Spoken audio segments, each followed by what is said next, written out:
सामाजिक न्याय एवं अधिकारिता विभाग राजस्थान सरकार द्वारा पेंशन संबंधी योजनाओं के लिए जो ऑनलाइन पोर्टल चलाया जा रहा है ssp.rajasthan.gov.in, इस पोर्टल के ऊपर राज्य संबंधी पेंशन योजनाएं और राष्ट्रीय पेंशन योजनाओं के लिए जो ऑनलाइन एप्लीकेशन फीडिंग की जाएगी किसी भी ई मित्रा के द्वारा। अगर कोई भी नए पेंशनर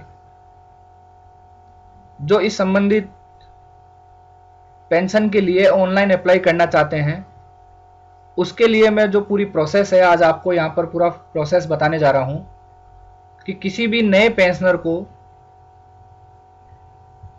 पेंशन संबंधी योजनाओं के लाभ के लिए अगर उन्हें ऑनलाइन एप्लीकेशन फीडिंग करनी है किसी भी मित्रा द्वारा, उसका क्या प्रोसेस रहेगा वो मैं आज आपको यहाँ पर क्लियर कर रहा हूँ। राजस्थान सरकार द्वारा जो एसएसओ लॉगिन हमारा पोर्टल है, इस एसएसओ पर जब कोई भी ई मित्र जो भी आपके किसी भी नज़दीकी ई मित्रा पे आप जाएंगे तो ई मित्रा पोर्टल अपना एसएसओ लॉगिन करेंगे। एसएसओ लॉगिन करने के बाद यहां पर जब वो अपने ई मित्रा पे क्लिक करेंगे, ई मित्रा पे जब वो क्लिक करेंगे उसके बाद में कुछ सर्विसेज हैं जो राजस्थान सरकार द्वारा चलाई जा रही है। उस ई मित्रा को यहां पर आप जब वो सर्च करेंगे एसजेई, तो सोशल जस्टिस एम्पावरमेंट डिपार्टमेंट मतलब सामाजिक सुरक्षा विभाग द्वारा जितनी भी फ्लेक्सिबल योजनाएं चलाई जा रही है उन सारी योजनाएं आपको यहां पर आपको दिखाई देगी।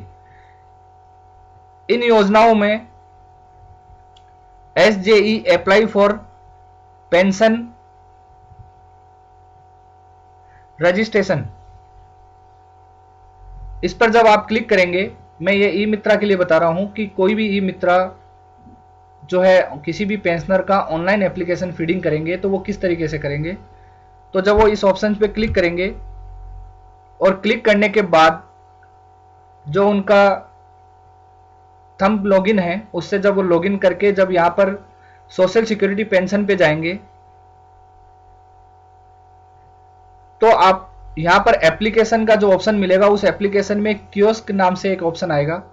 इस ऑप्शन पे कियोस्क पे जब वो एक नई एप्लीकेशन फीड करेंगे किसी भी पेंशनर की, तो यहाँ पर एक एप्लीकेशन ऐड के नाम से एक ऑप्शन उनको मिलेगा। जब वो इस पर क्लिक करेंगे तो यहाँ पर पेंशनर का जन आधार उनको एंटर करने के लिए कहा जाएगा। यहाँ पर किसी भी पेंशन के लिए अप्लाई करने से पहले उस संबंधित लाभार्थी को जो बेनिफिशियरी हैं उनको अपने जन आधार में पूरी इंफॉर्मेशन अपडेट करवानी है। उनकी डेट ऑफ बर्थ, उनकी बैंक से रिलेटेड इंफॉर्मेशन और उनकी जो जितने भी डॉक्यूमेंट्स हैं वो सभी डॉक्यूमेंट्स अपने जन आधार में उन्हें अपडेट करवाने हैं। और उसके बाद जब वो अपडेट हो जाएं उसके बाद में ई मित्रा से जब वो अप्लाई करवाएंगे तो उन्हें यहाँ पर जन आधार नंबर पूछेगा। आप यहाँ पर जन आधार नंबर एंटर करेंगे। जन आधार नंबर एंटर करते ही उस जन आधार में जितने भी फैमिली मेंबर हैं उनकी सभी की डिटेल आपको यहाँ पर दिखाई जाएगी। यहाँ पर बेनिफिशियरी कौन है, मतलब जो पेंशन के लिए अप्लाई करना है वो कौन है, आपको उनको सेलेक्ट करना है, उनके नाम पे क्लिक करना है। यहाँ पर सेलेक्ट करेंगे, जैसे ही आप उनके नाम पे सेलेक्ट करेंगे वो संबंधी बेनिफिशियरी लाभार्थी जो है वो कौन कौन सी स्कीम के लिए एंटाइटल है, मतलब कौन कौन सी स्कीम के लिए वो पात्र हैं जो उन्होंने जन आधार में अपनी इंफॉर्मेशन फीड कर रखी है उसके अकॉर्डिंग वो सभी स्कीम आपको यहां पर दिखा दी जाएगी कि आप वो जो लाभार्थी है वो कौन कौन सी स्कीम में अप्लाई कर सकते हैं। यहां पर एलिजिबिलिटी आपको यस और नो करके दिखाया जाएगा। तो जिस पेंशन योजना के अंदर राजस्थान सरकार की जो भी पेंशन योजनाएं हैं उन पेंशन योजनाओं में कौन सी पेंशन योजना के तहत आपको अप्लाई करना है, आप उस योजना को यहां पर सेलेक्ट कर लेंगे। यहाँ पर जो बेनिफिशियरी का जो अमाउंट होगा वो भी दिखाया जा रहा है, स्कीम का नाम भी दिखाया जाएगा। और अगर किसी स्कीम में आप एलिजिबल नहीं हैं तो उसका रीजन क्या है वो भी आपको यहाँ पर दिखाया जाएगा। तो अगर आप मान लीजिए किसी स्कीम में आप एंट्री कराना चाहते हैं, अप्लाई कराना चाहते हैं और उस स्कीम के सामने अगर आपका एलिजिबिलिटी नो आ रहा है तो उसका रीजन क्या है, आप उसको अपने जन आधार में वापस सही करवा के और दोबारा आप अप्लाई करवा सकते हैं। उसके बाद में आप यहां पर स्कीम सेलेक्ट करेंगे। जैसे ही आप स्कीम सेलेक्ट करेंगे, जन आधार से संबंधित पेंशनर की संबंधित जो लाभार्थी होंगे उनकी बैंक की डिटेल, उनका नाम, उनका आधार नंबर और उनकी फोटो, ये पूरी इंफॉर्मेशन आपको यहां पर डिस्प्ले कराई जाएगी। अब यहां पर ई मित्रा के पास में दो ऑप्शन है कि वो या तो थंब को स्कैन करके और यहां पे वेरिफिकेशन करवा सकते हैं। अगर किसी पेंशनर का थंब से स्कैन करके और वेरिफिकेशन नहीं हो पा रहा है किसी कारण से, तो यहां पर जैसे आप थंब से आप बार बार जब यहां पर आप वेरिफिकेशन करने की कोशिश करेंगे और अगर थंब से आप नहीं कर पाएंगे तो यहां आपके ओटीपी का एक ऑप्शन आपके लिए अवेलेबल हो जाएगा। आप आधार नंबर आपको यहां पर दिखाई देगा। आप जनरेट ओटीपी पे क्लिक करेंगे तो जो आधार नंबर में आपका मोबाइल नंबर ऐड किया गया है उस मोबाइल नंबर पे एक ओटीपी जाएगा। वो ओटीपी आपको यहां पर एंटर करना है। आप जैसे ही एंटर करेंगे, ओटीपी एंटर करने के बाद आप जैसे ही गेट डिटेल पे क्लिक करेंगे, आपके मोबाइल पे जैसा कि मैंने बताया ओटीपी जाएगा। आप जैसे ही क्लिक करेंगे, यहां पर पूरी इंफॉर्मेशन आपको यहां पर दिखा दी जाएगी। आप कौन सी स्कीम के लिए आपने सेलेक्ट किया है, कौन सा एरिया, जो भी आपका कम्युनिकेशन एड्रेस है, जो भी आपका एड्रेस किया गया है, वो पूरी इंफॉर्मेशन आपकी यहां पर आ जाएगी। उसके अलावा आपकी कैटेगरी, जो भी कैटेगरी आपको यहां पर सेलेक्ट करनी है, आप वो कैटेगरी सेलेक्ट कर सकते हैं। और बाकी की इंफॉर्मेशन जो आपको यहां पे दिखाई जा रही है, उसके अलावा अगर किसी भी तरीके की कोई इंफॉर्मेशन में आप यहां पर चेंज करना चाहते हैं या सेलेक्ट करना चाहते हैं, वो आप पूरी इंफॉर्मेशन आप यहां पे सेलेक्ट कर सकते हैं।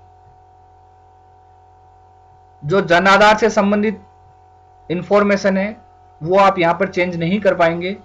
आपको जन आधार में पहले आपको अपडेट करवाना पड़ेगा, उसके बाद पूरी इंफॉर्मेशन आपको यहां पर डिस्प्ले कराई जाएगी। पूरी इंफॉर्मेशन चेक करने के बाद आप यहां पर सेव बटन पे जैसे ही क्लिक करेंगे, आपको एक नंबर जनरेट करके दे दिया जाएगा, जो एक नया एप्लीकेशन नंबर होगा उस पेंशनर के लिए। सिस्टम द्वारा एक नंबर जनरेट करके और आपको एक यूनिक नंबर जनरेट करके आपको दिखा दिया जाएगा। इसके बाद में इनकम से रिलेटेड इंफॉर्मेशन है, जो उस पेंशनर का जो भी इनकम है उस इनकम से रिलेटेड आपको यहां पर डिक्लेरेशन करना है। इसको आप यहां पर सेलेक्ट करके, अगर उसकी वार्षिक आय, जो राजस्थान सरकार की जो पेंशन योजनाएं हैं उनमें अलग अलग जो क्राइटेरिया है, उसके हिसाब से जो अलग अलग इनकम का क्राइटेरिया रखा गया है, उसके हिसाब से आपको यहां पर दिखा दिया जाएगा कि उनकी जो वार्षिक आय है उससे कम हो, तो आप यहां पर उसको आप सेलेक्ट करके एग्री पे क्लिक करते हुए आप अपडेट पे क्लिक कर देंगे। ये जब आप ई मित्रा से आप एप्लीकेशन को फीड कर रहे हैं तब आपको ध्यान रखना है कि किसी भी पेंशनर की जो इनकम है वो उस वक्त इनकम उसकी कितनी है, ये आपको यहां पर ध्यान रखते हुए अप्लाई करवाना है। जैसे आप इसको अपडेट करेंगे, अपडेट सक्सेसफुल का मैसेज आ जाएगा। उसके बाद अगर आपने एक बार किसी भी एप्लीकेशन को फीड कर दिया है, ऑनलाइन सबमिशन हो गया है, अगर आपको लगे कि किसी भी एप्लीकेशन में कोई एडिट करने के लिए अभी आपको एडिट करना हो, उसमें किसी भी तरीके का कोई अपडेशन करना हो, तो उसके लिए आप कियोस्क ऑप्शन के अंदर एप्लीकेशन एडिट का एक ऑप्शन मिलेगा। आप यहाँ एप्लीकेशन एडिट पे जाएंगे। यहां पर आपके पास में दो ऑप्शन आएंगे, कंप्लीट इंफॉर्मेशन है या फिर इनकम्प्लीट रिकॉर्ड है। अगर आपने किसी इनकम्प्लीट रिकॉर्ड को आपने यहाँ पे एंट्री किया हुआ है तो आपको इनकम्प्लीट में मिल जाएगा। और मान लीजिए आपने पूरी कंप्लीट एप्लीकेशन फीड कर दी है, फिर भी आप उसमें कोई चेंज करना चाह रहे हैं तो आप यहाँ पर कंप्लीट रिकॉर्ड पे क्लिक करके हुए शो पे क्लिक करेंगे। जो भी रिकॉर्ड्स होंगे कंप्लीट रिकॉर्ड में जो होंगे वो आपको यहाँ दिखा दिए जाएंगे। इनकम्प्लीट में अगर कोई रिकॉर्ड है वो आपको इनकम्प्लीट में दिखा दिया जाएगा। अगर आपको किसी भी एप्लीकेशन को एडिट करना है तो यहां पर आपके पास में एडिट का भी ऑप्शन है, और अगर किसी एप्लीकेशन को रिमूव करना है, मतलब अभी आपने उसको आगे फॉरवर्ड नहीं किया है, तो आपके पास में यहां डिलीट का भी ऑप्शन दिया हुआ है। आप एडिट पे क्लिक करेंगे। एडिट पे जैसे ही आप क्लिक करेंगे पूरी इंफॉर्मेशन जो अभी आपने चेक की थी वो आपके सामने आप डिस्प्ले करा दी जाएगी। यहां पर आपको जो भी अपडेट करना हो, जो भी इंफॉर्मेशन के अंदर आपको अगर चेंज करना हो तो वो आप यहां पर चेंज कर सकते हैं, और उसके बाद आप सेव एंड एग्जिट पे क्लिक कर देंगे तो आपका जो अपडेशन होगा वो यहां पर अपडेट कर दिया जाएगा। पूरी एप्लीकेशन फीड करने के बाद में यहां पर आपको इस एप्लीकेशन को फॉरवर्ड करना है वेरिफिकेशन के लिए, और जो आपका ई मित्रा से रिलेटेड जो पेमेंट है उसके लिए भी आपको यहां पर एक जो ऑप्शन दिखाई देगा। यहां पर जो भी एप्लीकेशन आपने फीड कर दी है कंप्लीट एप्लीकेशन है, मतलब आपकी पूरी इंफॉर्मेशन बिल्कुल सही आपने फीड की है, वो आपको यहां पर दिखाई दे जाएगी। अगर कोई एप्लीकेशन आपको यहां पर नहीं दिखाई दे रही है इसका मतलब वो इनकम्प्लीट रिकॉर्ड में है, तो आपको जो अभी इनकम्प्लीट रिकॉर्ड आपको दिखाई दे आप वहां पर उस ऑप्शन में इनकम्प्लीट रिकॉर्ड पे सेलेक्ट करते हुए आप वहां पर इनकम्प्लीट वाले ऑप्शन में जाके उनकी इंफॉर्मेशन को कंप्लीट कर सकते हैं। अब जिस एप्लीकेशन को आपको फॉरवर्ड करना हो आप process for E Mitra payment पे आप क्लिक करेंगे। ई मित्रा पेमेंट के लिए ये एप्लीकेशन जो है आपकी फॉरवर्ड हो जाएगी।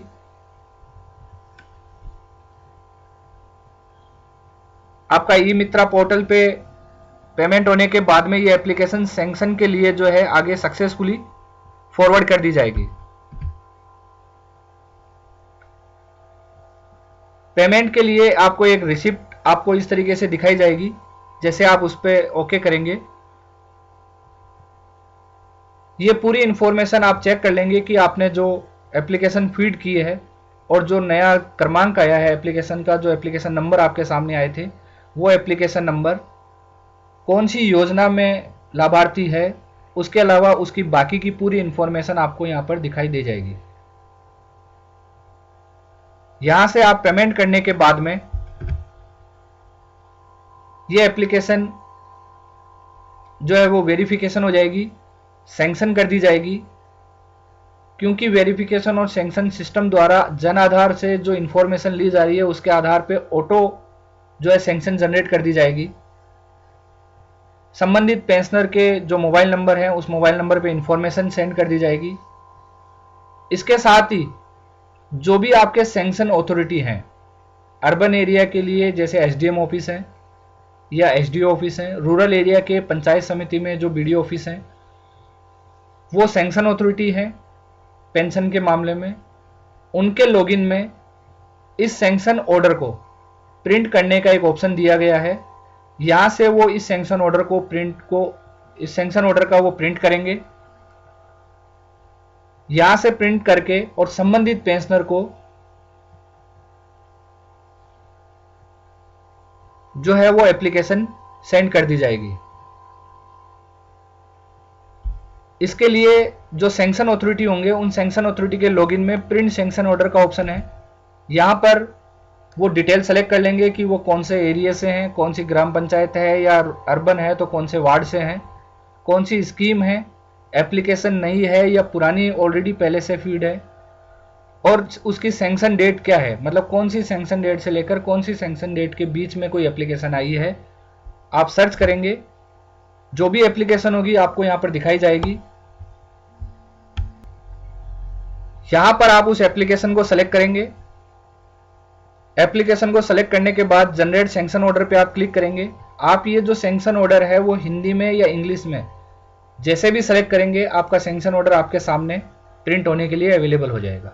यहाँ से आप उस सैंक्शन को प्रिंट करके संबंधित पेंशनर को भिजवा सकते हैं। तो ये जो मैंने आपको कंप्लीट जो पूरी प्रोसेस बताई है कि किसी भी एप्लीकेशन को, किसी भी बेनिफिशियरी को अगर नई एप्लीकेशन जो है अप्लाई करनी है राज्य सरकार की पेंशन संबंधी योजनाओं के लिए, उसके लिए वो किसी भी अपनी नज़दीकी ई मित्रा पे जाकर और अपने जन आधार के थ्रू जो है नई पेंशन के लिए अप्लाई कर सकते हैं।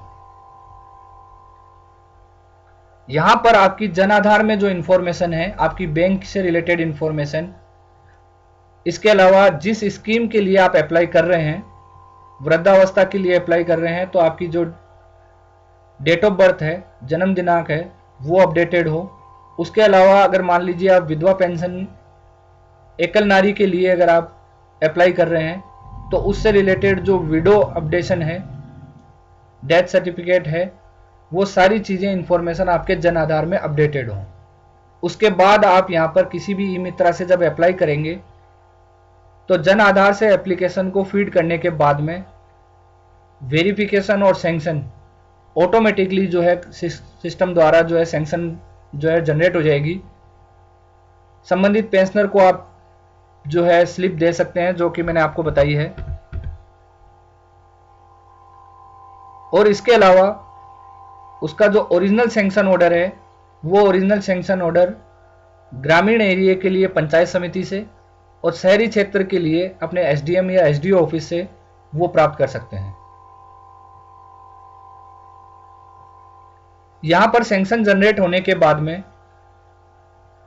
सिस्टम द्वारा ऑटोमेटिकली हर महीने जो पेमेंट प्रोसेस चलता है, उस पेमेंट प्रोसेस द्वारा सिस्टम द्वारा ऑटोमेटिक प्रोसेस कराया जाएगा पेमेंट को, और संबंधित लाभार्थी के खाते में हर महीने उसके जो बेनिफिशियरी अमाउंट है, जो पेंशन का जो अमाउंट है, वो उनके अकाउंट के अंदर भेज दिया जाएगा।